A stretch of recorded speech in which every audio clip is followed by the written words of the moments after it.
Hello kids, today we are going to study chapter 14 The Age of Magnificence. वैभव का युग या भव्यता का युग जिसको बोल सकते हैं।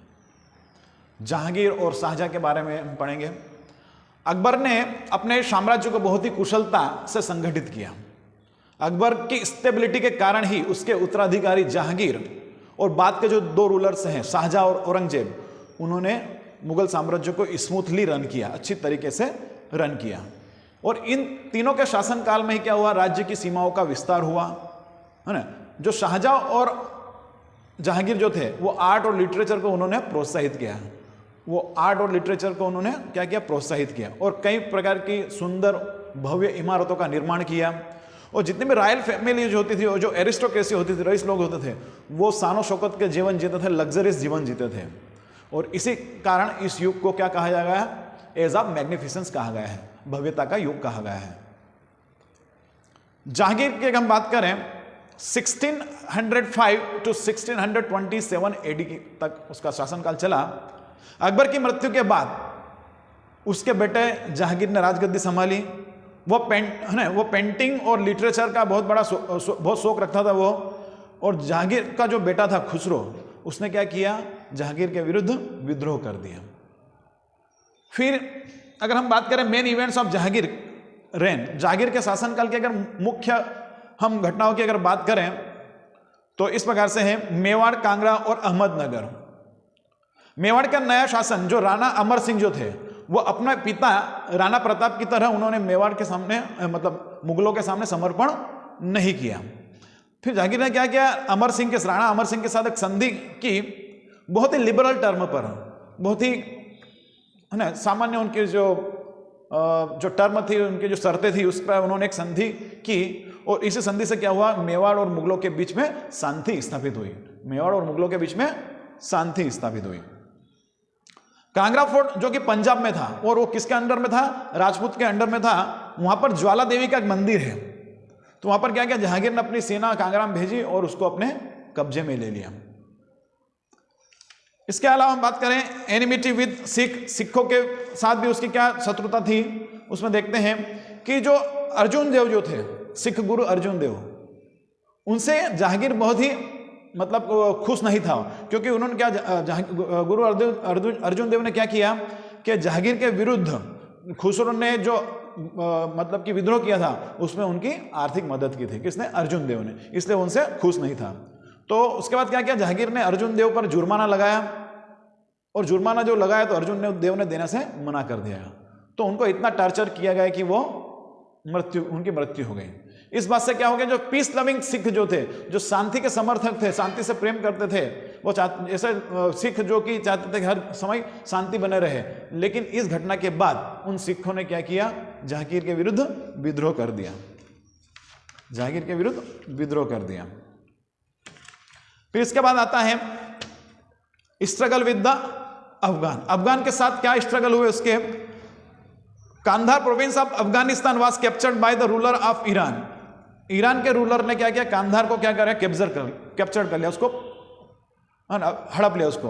This was a great loss to the Mughal empire because the city of Kandahar was very important for trade with West Asia. तो जब कांधार प्रोविंस को अफगानिस्तान ने कैप्चर कर लिया, तो ये क्या हुआ कि इससे मुगल एम्पायर को बहुत ज़्यादा लॉस हुआ। क्योंकि ये जो था एक ट्रेड सेंटर था, व्यापारिक केंद्र था वेस्ट एशिया के साथ व्यापार करने के लिए। Jahangir tried to recapture the Kandahar but was not successful. Jahangir ने वापस कोशिश की कि वो कांधार को वापस रिकैप्चर कर ले, अपने अधीन कर ले, लेकिन वह सफल नहीं हुआ। उसके बाद आता है revolt of Prince Khurram. Prince Khurram यानी कि शाहजहां। प्रिंस खुर्रम इस बात से चिंतित था कि उसके जो जहांगीर का जो राज्य है, जहांगीर के बाद उसके दूसरे जो भाई है उनको दे दिया जाएगा। तो इससे क्या हुआ, बहुत चिंतित था और उसने क्या किया, जहांगीर के विरुद्ध विद्रोह कर दिया। और उसके लिए उसने महावत खान को उस विद्रोह को दबाने के लिए, फिर किसने, जहांगीर ने उस विद्रोह को दबाने के लिए महावत खान को भेजा। Relations with the Portuguese and British. अब पुर्तगीज और ब्रिटिश के साथ उसके क्या रिलेशंस थे, देखिए। Portuguese were not satisfied with their trade in India. और पुर्तगीज जो है उनका जो ट्रेड व्यापार जो चलता था इंडिया में, उससे वो खुश नहीं थे। They became pirates and started attacking the Indian ships. Jahangir became very angry. और उन्होंने क्या किया, पुर्तगीज ने इंडियन जो शिप्स थे उन पर आक्रमण करना शुरू कर दिया, जिससे जहांगीर बहुत मतलब कि नाराज हुआ वो. When the Portuguese were not ready to correct themselves, he forbade them to trade with the Indians. और जब पुर्तगीज अपने आप को सही करने के लिए जब राजी नहीं थे तो उसने क्या किया, जहांगीर ने उनको भारत में व्यापार करने से, भारतीयों से व्यापार करने से रोक दिया. Lover of justice, art and literature. अब जहांगीर हम बात करें तो वो न्याय के प्रति, न्याय का समर्थक था. वो आर्ट और लिटरेचर, कला और साहित्य के प्रति भी उसकी रुचि थी. Jahangir had interest in literature. He had written his autobiography Tuzuk-e-Jahangir in Persian, which is unique piece of literature. अब देखो जहांगीर जो लिटरेचर में उसका बहुत ज़्यादा इंटरेस्ट था, तो उसने एक अपनी ऑटोबायोग्राफी लिखी जिसका नाम था तुजुक-ए-जहांगीर, जो कि उसने पर्शियन लैंग्वेज में लिखी थी और लिटरेचर का एक अद्भुत नमूना है वो. He himself was a very good painter and eminent artist adorned his court. और वो बहुत अच्छा पेंटर भी था वो. Another important achievement of Jahangir's reign is his judicial system. और एक और जो उसका एक अच्छा जो अचीवमेंट थी जहांगीर की, वो उसका था जुडिशियल सिस्टम, न्याय तंत्र जो था उसकी एक अचीवमेंट थी. A golden chain with bells was hung on the walls of the palace. जो पैलेस, जो महल की जो वाल होती थी वहां पर क्या होता था, है ना, गोल्डन चेन में घंटी बंधी हुई रहती थी. And any aggrieved person could pull the chain and ask for justice from the emperor. तो जो घंटी जो वहाँ पर होती थी, तो जो भी है जिसको कोई प्रॉब्लम हो, जो कोई शिकायत हो, वो आ सकता था, व्यक्ति आता था वहाँ पर और घंटी बजाता था, अपने न्याय के लिए वो एम्परर से मांग कर सकता था. नूरजहां. जहांगीर मैरिड नूरजहां इन 1611 AD. जहांगीर ने फिर नूरजहां से शादी कब की, 1611 AD में उससे शादी की. She was beautiful and intelligent woman. वो बहुत ही सुंदर और बहुत ही बुद्धिजीवी महिला थी वो. Nurjahan set new courts and ideologies for the court. उसने क्या किया, नूरजहां ने कोर्ट के लिए, दरबार के नई नई आइडियोलॉजी सेट की उसने. And even new fashion begin from here. और वहीं से नई फैशन की शुरुआत हो गई. She invented the rose perfume. और उसने रोज परफ्यूम, गुलाब के इत्र की इनका इन्वेंशन किया, उसने खोज की वहां पर. Nurjahan was very capable and looked after the administration very effectively. और नूरजहां शासन को अच्छी तरीके से उसकी देखभाल करती थी वो. Jahangir sought her advice in all important matters. Later Nurjah's influence in administration increased to such an extent that the royal farmans were issued in her name. तो जो होता था कि जहांगीर नूरजहां से सलाह भी लेता रहता था और वो एडमिनिस्ट्रेशन में उसकी इतनी दखल थी कि जब भी कोई चीज़ होती थी तो जहांगीर उससे, मामला होता था, कोई मसला होता था, जहांगीर उससे सलाह लेता था. ठीक है. और जब अब इतना उसके दखल हो गई, इतनी अच्छी तरह से एडमिनिस्ट्रेशन के अंदर काम करती थी कि जो कोई भी फरमान जारी किया जाता था वो नूरजहां के नाम से ही वो किया जाता था. Even coins were stuck in her name. Jahangir died in 1627 AD. Jahangir की जो मृत्यु हुई 1627 AD में हुई.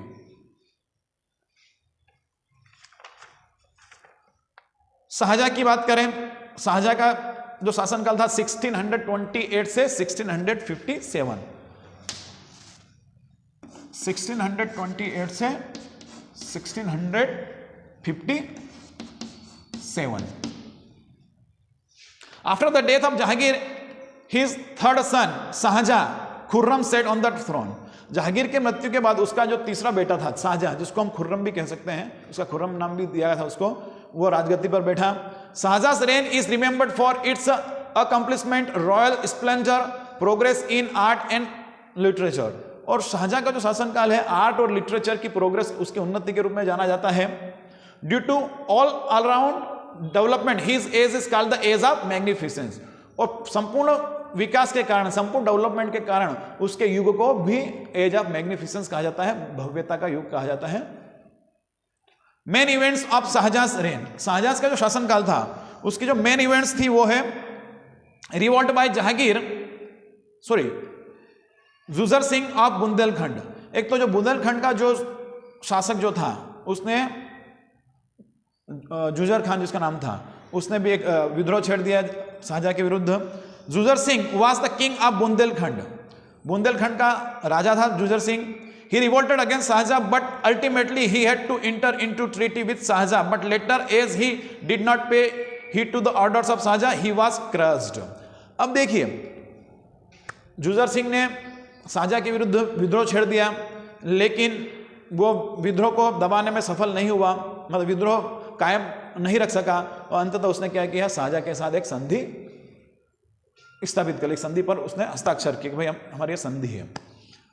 लेकिन क्या हुआ, बाद में वो शाहजहां जो ऑर्डर करता था उस पर ध्यान नहीं देता था, जिसके कारण क्या हुआ, उसको कुचल दिया गया।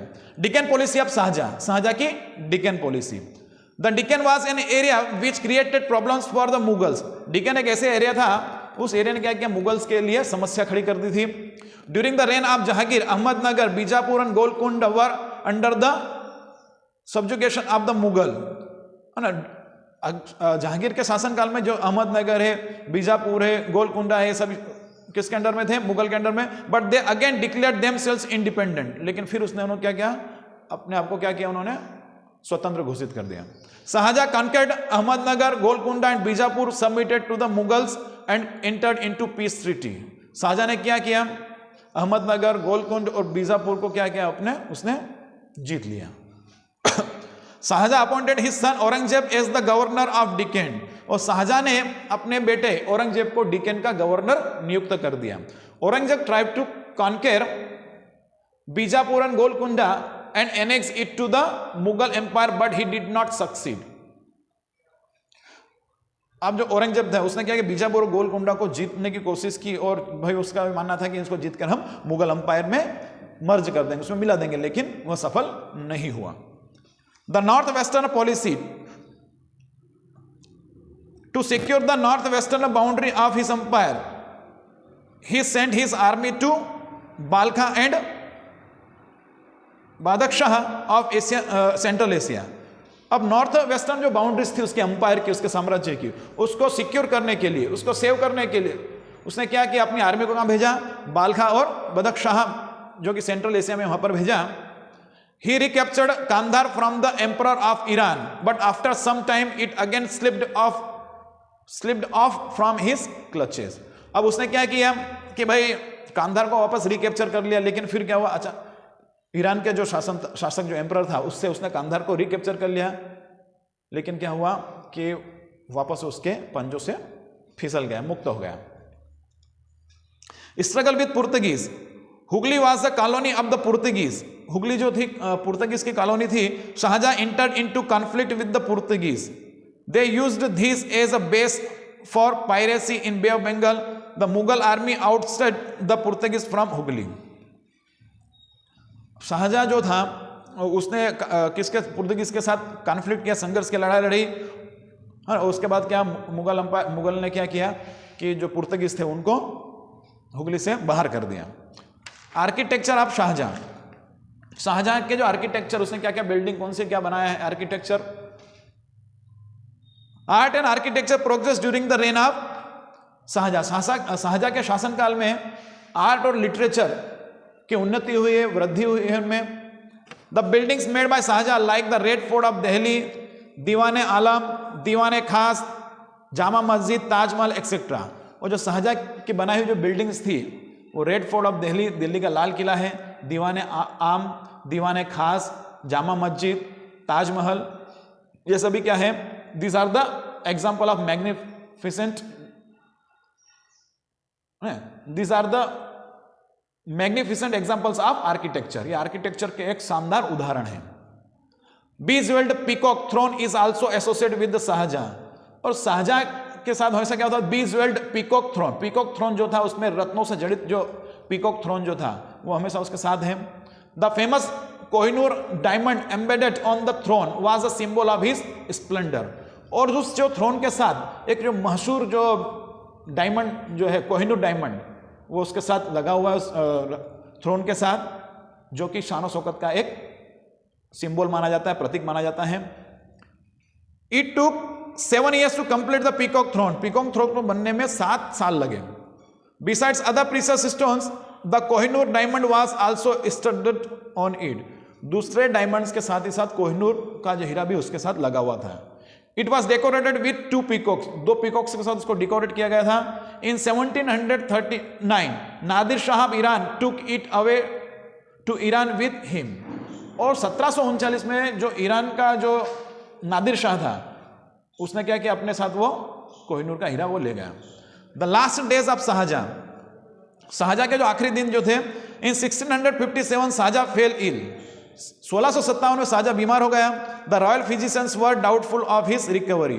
तो उसके जो फिजिशियन थे वहां के साम्राज्य के जो चिकित्सक थे वो उसकी रिकवरी हो कि नहीं हो उसके लिए वो डाउटफुल थे. उनको संदेह था कि भाई रिकवर हो गया कि नहीं हो. The war of succession broke out among his 4 sons. अब इससे क्या हुआ कि जो शाहजहां के जो 4 बेटे जो थे उनमें वार ऑफ सक्सेशन मतलब कि उत्तराधिकारी के लिए लड़ाई होने लगी. 4 बेटे कौन से थे? दारा, सूजा, औरंगजेब और मुराद. इन चारों में राजगद्दी के लिए लड़ाई होने लगी. All the 4 were well experienced in military and civil affair. Therefore, all were aspiring for the Mughal throne. अब जितने भी जो चारों बेटे थे, ये मिलिट्री की जहां तक बात आती है, सिविल अफेयर की बात आती है, उसमें ये एक्सपर्ट थे. इसलिए सभी चाहते थे कि मुगल थ्रोन को हम प्राप्त करें. In the war of succession Aurangzeb emerge victorious after killing all his 3 brothers and ascended the throne. अब इस लड़ाई में क्या हुआ? वार ऑफ सक्सेशन में उत्तराधिकारी की जो लड़ाई हुई उसमें औरंगजेब ने विजय हासिल की अपने तीनों भाई को मारने के बाद. ही इम्प्रिजन्ड हिज फादर शाहजहां, और उसने क्या किया, अपना जो पिता शाहजहां को भी जेल बंदी बना दिया. Shahjahan remained a prisoner in the Agra fort for 9 years. और शाहजहां जो है आगरा के किले में 9 साल तक बंदी रहा और 1666 में उसकी मृत्यु हो गई. इस प्रकार से ये आपका चैप्टर यहाँ पर खत्म होता है. बहुत बहुत धन्यवाद.